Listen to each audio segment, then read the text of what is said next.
Maksud saya itu catatan yang ahli bikin sendiri, kesimpulan, atau mungkin dari catatan yang lain? Ya, itu catatan-catatan dari prediksi saya, kemungkinan pertanyaan yang ditanyakan kepada saya. Ya, setelah ditanya penasihat hukum, saudara melihat itu, saya hanya memastikan aja. Ya kadang-kadang saya manusia biasa sih, untuk memastikan jangan sampai saya lupa, maka kadang-kadang saya menengok catatan saya sendiri. Apa yang salah dengan membaca catatan? Enggak ada yang salah, saya pengen tahu. Ini terima kasih ahli ya, Prof. Said. Ini ada yang menggelitik sedikit. Iya Pak, ya. Saya membaca beberapa literatur ya. Iya Pak. Saya hanya mengkonfirmasi ke ahli. Menilik sejarah pembentukan lahirnya pasal 340 KUHP, mengutip pandangan Jan Remeling, guru besar dan mantan Jaksa Agung Belanda, mengatakan bahwa motif justru dijauhkan dari rumusan delik. Menurut Remeling, pembuat pasal 340 KUHP Belanda menempatkan motif pelaku sejauh mungkin di luar perumusan delik. Bisa menurut pendapat ahli gimana itu? Baik, izin yang mulia, boleh saya menjawab pertanyaan beliau ini? Jadi boleh sekali. Ya begini, Bapak penuntut umum yang saya hormati. Nah, kalau begini pertanyaannya, ini connect ini karena sesuai dengan bidang saya, ya. Baik, izin menjawab.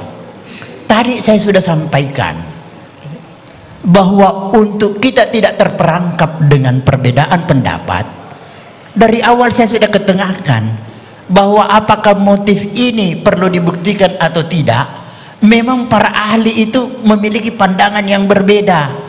Ada yang memandang tidak perlu dibuktikan, tapi ada juga yang menganggap perlu dibuktikan. Nah, maksud saya di sini sebentar dulu Pak.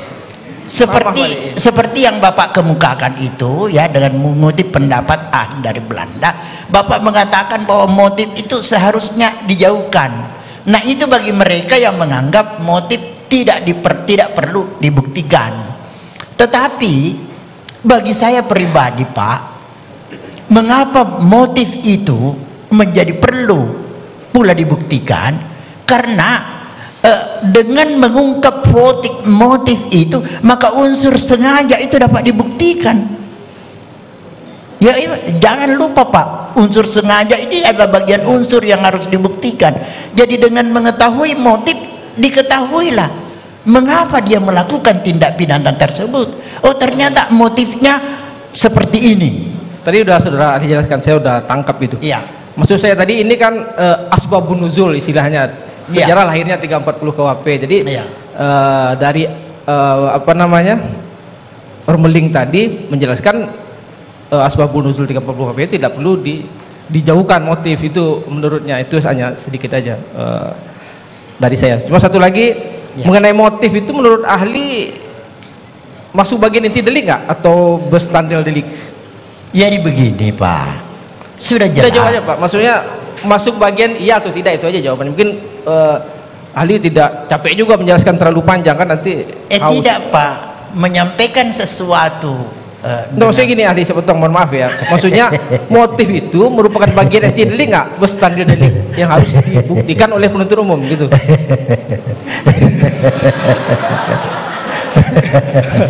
Enggak, maksudnya iya atau tidak.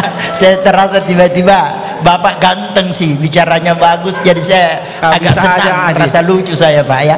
Ya. Jadi boleh saya bicara sekarang? Boleh saya yang bicara silakan, Pak? Ahli silakan.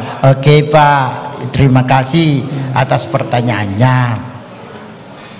Jangan diulang-ulang lagi Pak ya.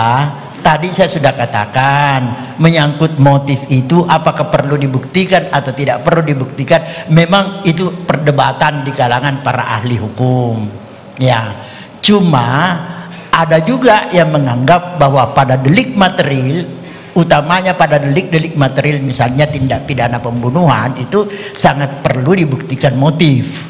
Karena kalau diketahui motif, justru itu unsur sengajanya langsung terbukti, dapat dibuktikan. Ya Pak ya. Tetapi pertanyaan lagi yang lebih spesifik dari Bapak, apakah itu merupakan unsur-unsur tindak pidana atau elemen-elemen dari unsur pasal yang harus dibuktikan? Ya, harus kita kembalikan Pak. Pasal itu apa elemen unsurnya? Nah, elemen unsurnya itu silahkan dibuktikan. Maksudnya kembalikan ke siapa ahli?